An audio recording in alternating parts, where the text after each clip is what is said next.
This is AFKast, the video game podcast. And here's your host, Malcolm Sheaver.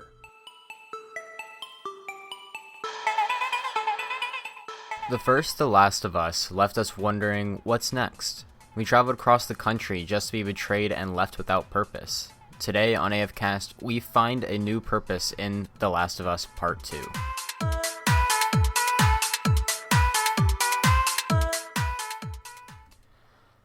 We start off in a town called Jackson.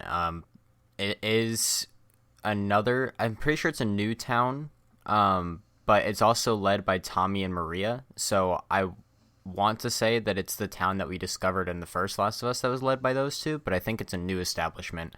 And it has a lot more people as well. Like this is almost reaching like a city type thing. Except for it seems like it's all built by hand. Maybe used like some old house materials and stuff like that though throughout it. But anyway, you're living comfortably as Ellie and Joel. And actually throughout the story, you are playing as Ellie throughout. And I'm not going to tell you what the reason is, but the main story is set up so that way you are basically hunting this group called the WLF as revenge. And you are playing as, like I said, you're playing as Ellie throughout the game. And you're actually joined by multiple different companions throughout the game.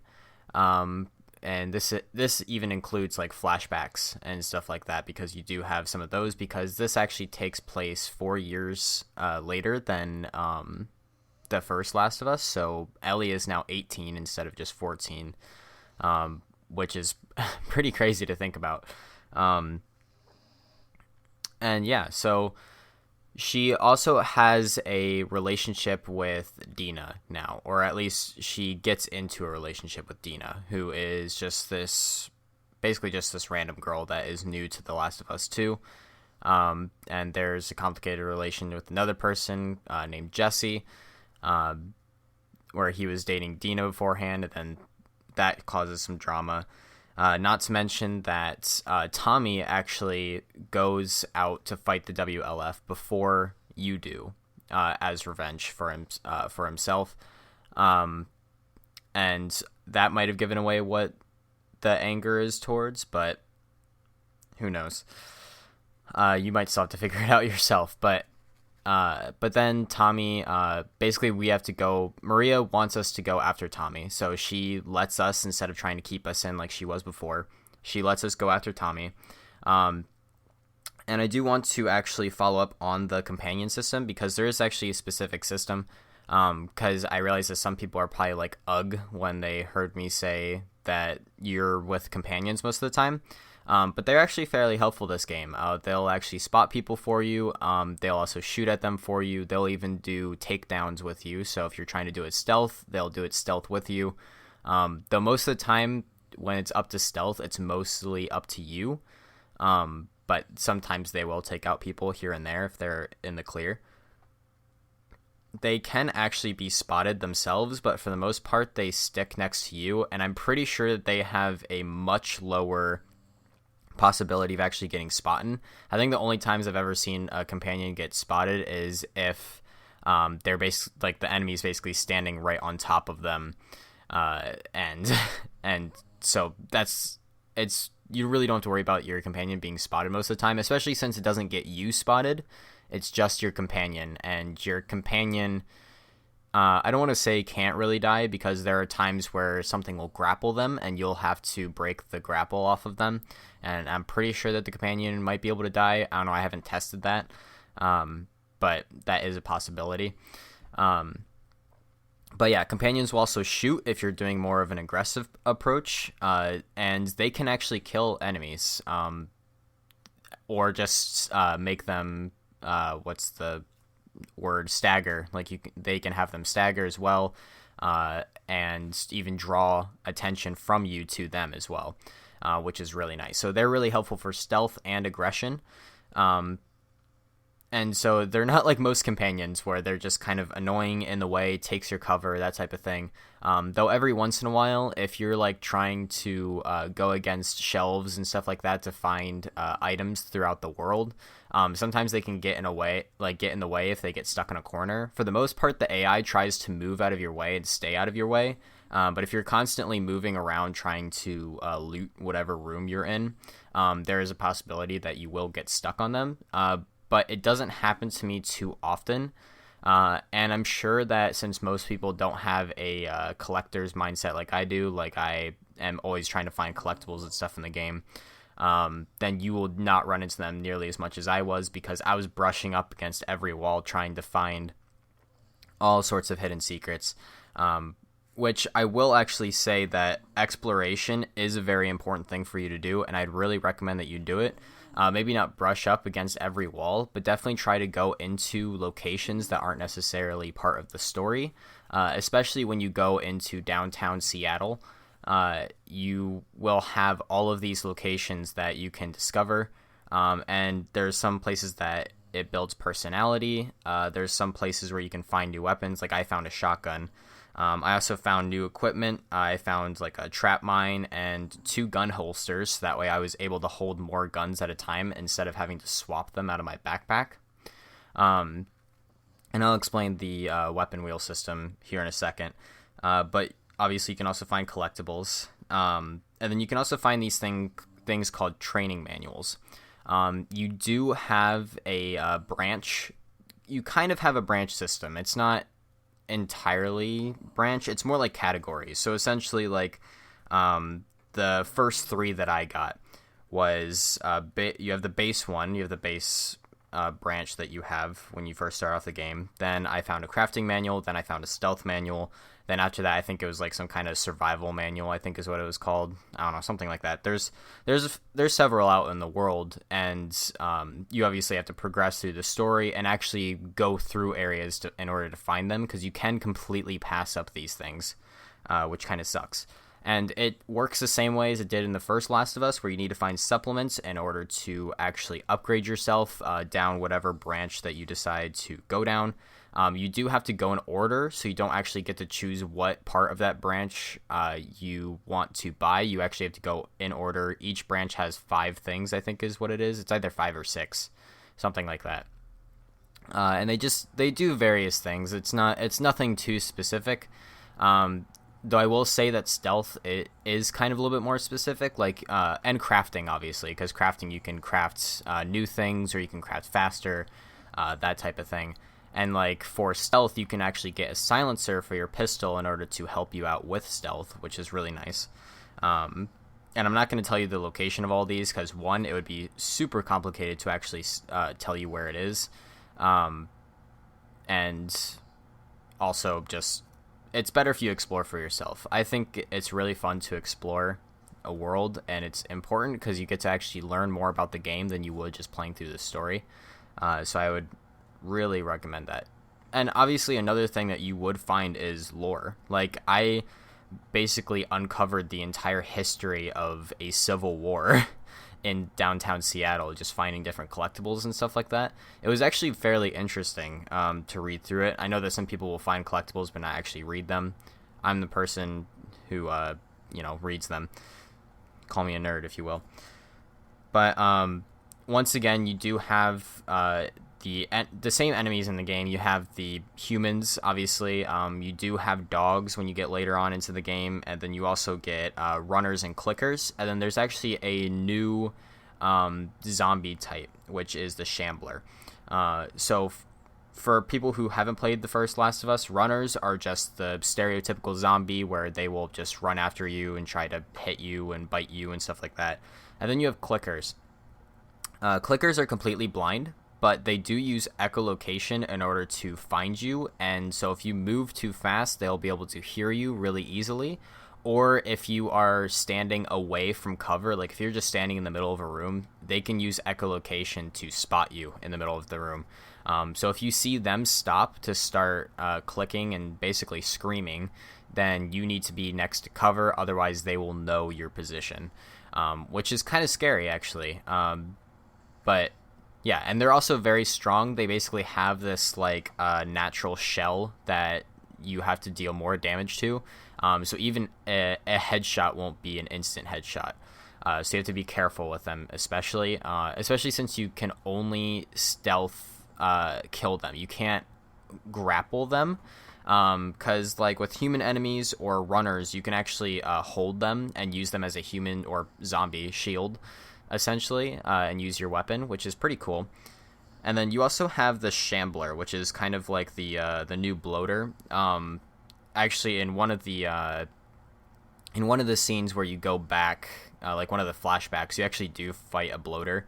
But this is essentially the new bloater. It's called the Shambler, and it will basically, it's, if you think of Halo, if you think of the Flood, you had I can't remember exactly what they're called, but it looked like giant bubbles that would essentially walk towards you, lay on the ground, and explode. That's basically what those things are. So instead of throwing like spores at you, instead, if you shoot different parts of it, it'll actually explode into acid spores, and it can even like basically disperse them themselves. Like they can lay down and explode, and they can do it multiple times. So as you're shooting it, you'll actually see it explode multiple times.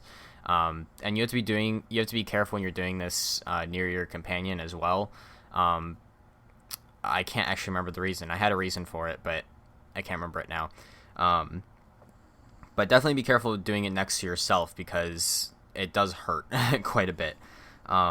But they're much easier to take down than bloaters are, so I'm glad on that front. Like, they only take a couple rifle shots. For some reason, shotguns don't do much against them. But even pistols are pretty effective. I mean, they get taken down pretty quickly. So that's pretty nice. So one thing with actually doing combat, I've already mentioned the companions. I've already mentioned a few of the weapons. I've mentioned the enemies that you go against. Now you can choose to do either stealth, or you can be aggressive, or you can even just avoid altogether. A lot of fights you actually can avoid. It's a bit harder on the zombie front sometimes, because you'll have clickers who will hear you trying to escape an area. And then there's some areas where you can't avoid things altogether, like you have to kill everything in order to actually escape somewhere. And then there's even some scenes where it's like you are only avoiding them, and it's kind of a mix of aggression as well. And what I mean by that, it's one of those scenes where you're just running away from a horde of zombies, essentially. So it's just, there's a couple of those scenes here and there. But yeah, so stealth is actually a pretty viable option. And with dogs, it gets harder because they can smell your scent and you kind of have to distract them. But once you get the silencer, or even just upgrade your stealth stat quite a bit, like your stealth upgrades quite a bit, you can hide pretty well. And if you don't get the stealth upgrade, so you're not, or the stealth training manual, so you're not able to get silencers, you will eventually get a bow, which is silent as well. So yeah. And then you also have your flashlight. So the flashlight is actually helpful in this game. There are several games with flashlights that they're not actually helpful at all, which sucks. But this game, they are actually fairly helpful, but they can be dangerous as well. I'm pretty sure human enemies can spot flashlights, but the zombies or the infected, my mistake, the infected will actually not be able to spot it at all. They will not be able to spot your flashlight, so you're able to, and that's most of the time when you'll actually be using them, because usually you're fighting the infected in like dark areas with a bunch of spores, or like underground, that type of thing. And then if you're fighting them above ground, you don't even have to use your flashlight, so that doesn't even matter then. But yeah. And then one important thing as well about the world is that this is a semi-linear game. So a semi-linear game, at least that's what I call it. I don't know what it's actually called, or even if there is an actual name for it. But essentially, there is one specific path that you have to take, but during that path, you are able to explore large chunks of land. So like I said, there was the downtown Seattle area.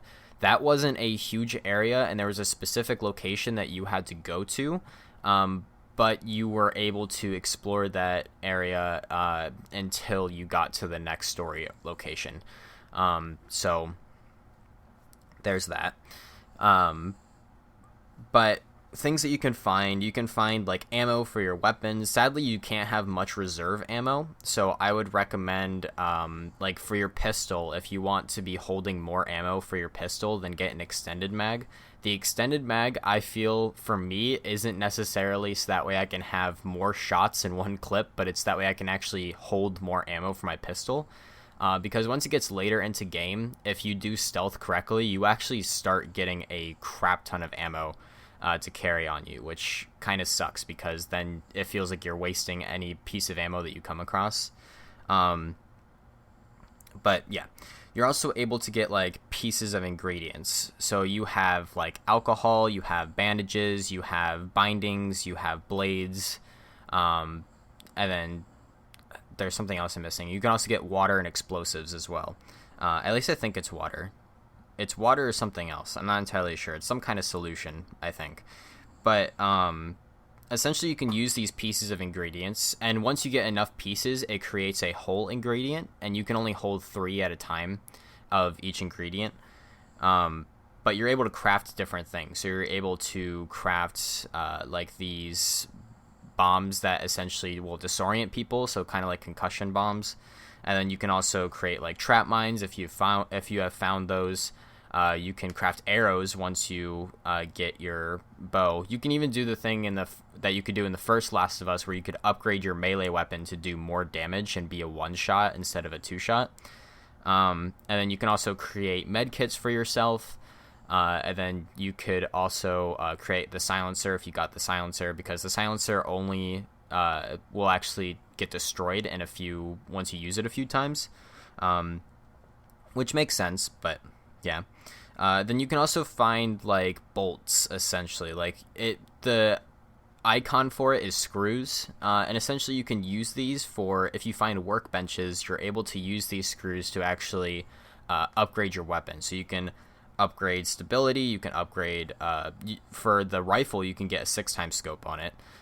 You could upgrade the magazine, whether that is quick reloads or more ammo, or you can even upgrade like recoil, that type of thing, even damage for some weapons, which is really nice.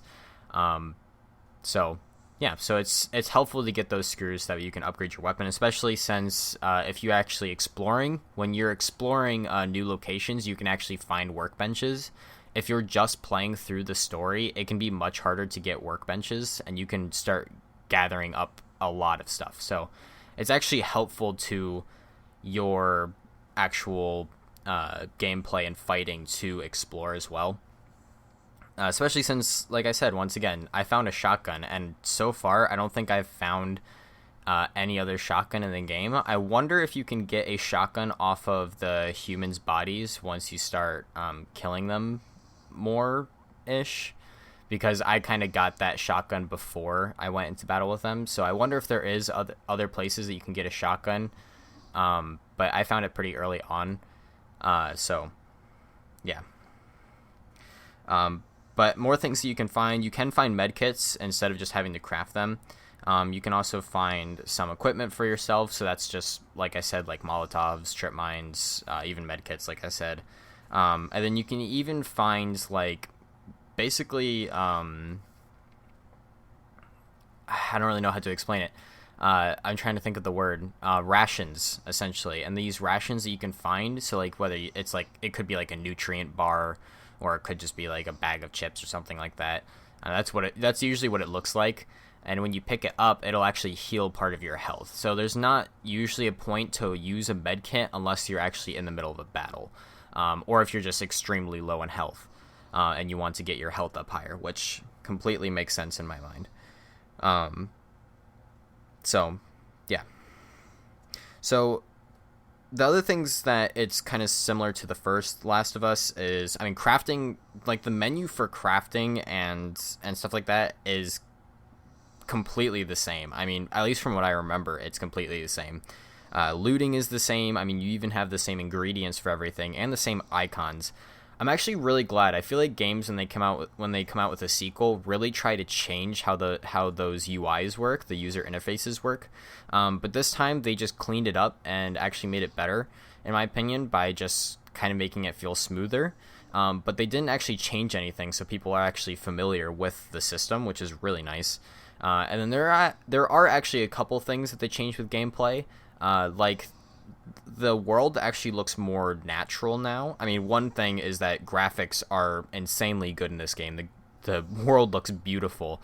One of the first shots that you get in the game, like one of the first actual like moments that you can see a really big piece of landscape, it is just amazing, especially since it's spring when you see it. It's great.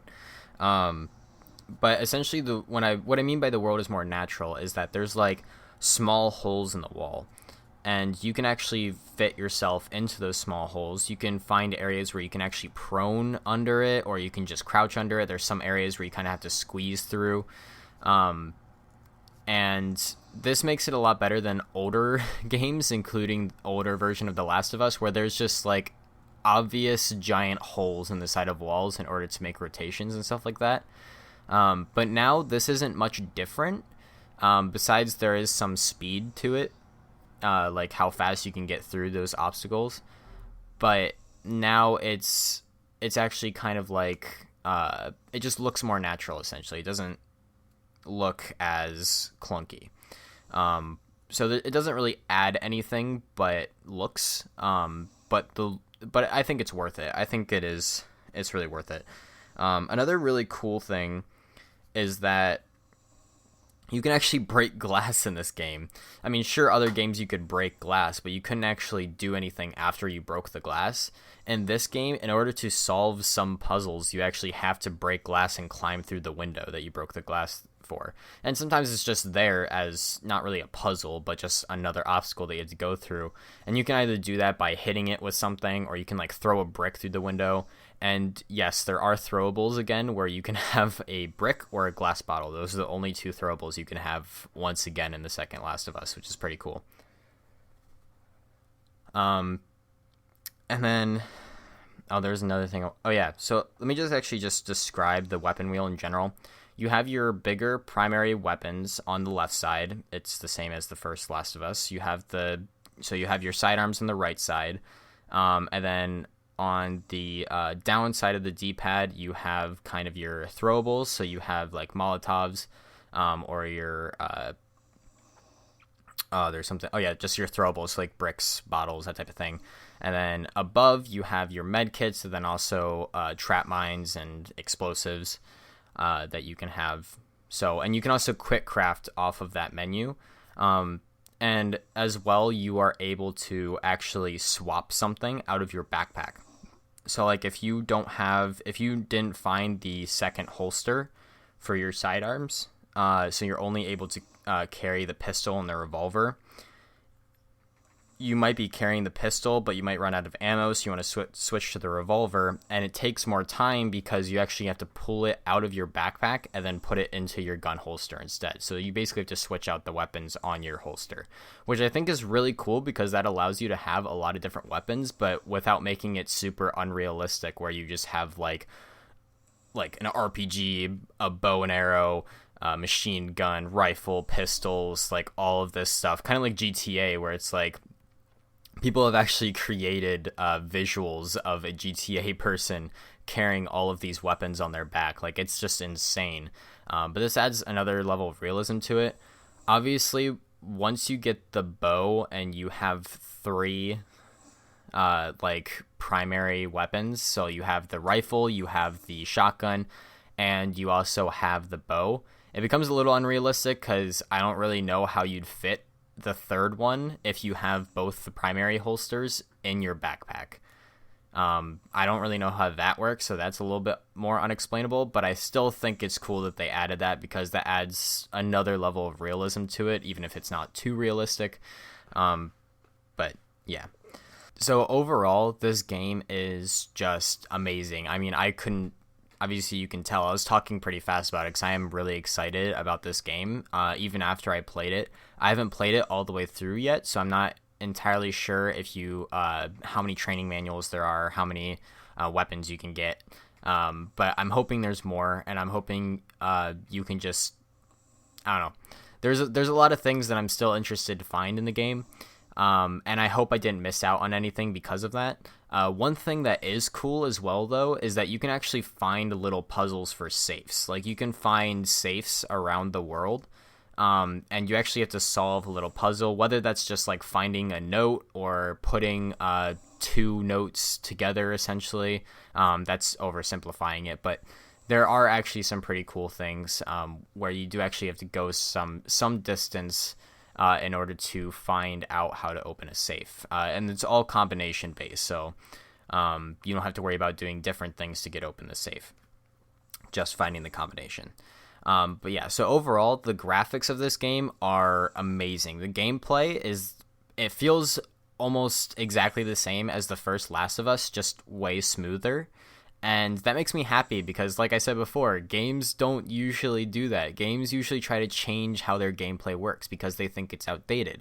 But in reality, keeping it similar is a very good thing to do. I mean, take Halo, for example. They kept switching how their control scheme worked for the game, and that was the most frustrating thing.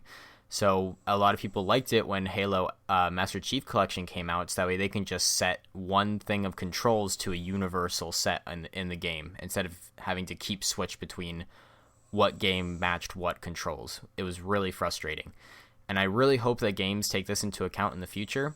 I think there are some games where they might want to update it, but besides that, I mean, for the most part, I mean, this is great that they kept it the same because it felt like The Last of Us. Some other games, even though the story and the lore all match the world, actually playing the game doesn't feel like you're in that world, if that makes sense. So I'm really glad that they managed to keep that feel. The story is absolutely amazing. And I'm kind of mad at the people who gave it there's a lot of 1-star reviews out for this game. And I'm not saying this for every person that gave it a 1-star review, but I mean, a lot of them were kind of homophobic because of the whole situation with Ellie and Dina. I think the story is, at the very least, it's exactly the same level that I would give the first Last of Us.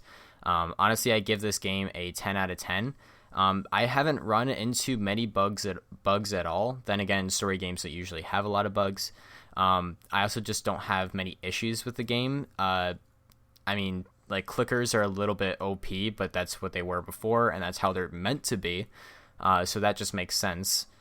So being annoyed by that is just being annoyed by something that was supposed to be implemented. So I'm not too frustrated at that, especially since I always play at harder difficulties than the normal difficulty. So it could just be some adjusting as well. But, I mean, yeah, I love how much they included exploration into this game because there is so much that you can explore in this game. I mean, I don't think I'm even a third of the way through the story, but I've still found so much. I mean, I've opened so many safes. Exploring downtown Seattle was amazing. Also, going through the city trying to get to the television station that you have to go to at one point. Going through all those buildings, reading all the notes and stuff that people left behind. Is really cool. It's also kind of cool having to put together other stories and building off of that story in order to actually really kind of build The Last of Us. I think they did a really good job with that. So, like I said, overall, I give this game a 10 out of 10 rating. I'm absolutely loving it so far. And I'd highly recommend that you guys buy this. Obviously, if you're homophobic, then you probably don't want to buy this game. But besides that, yeah, so make sure that you check out our Patreon as well, because I used the last bit of my money in order to buy this game.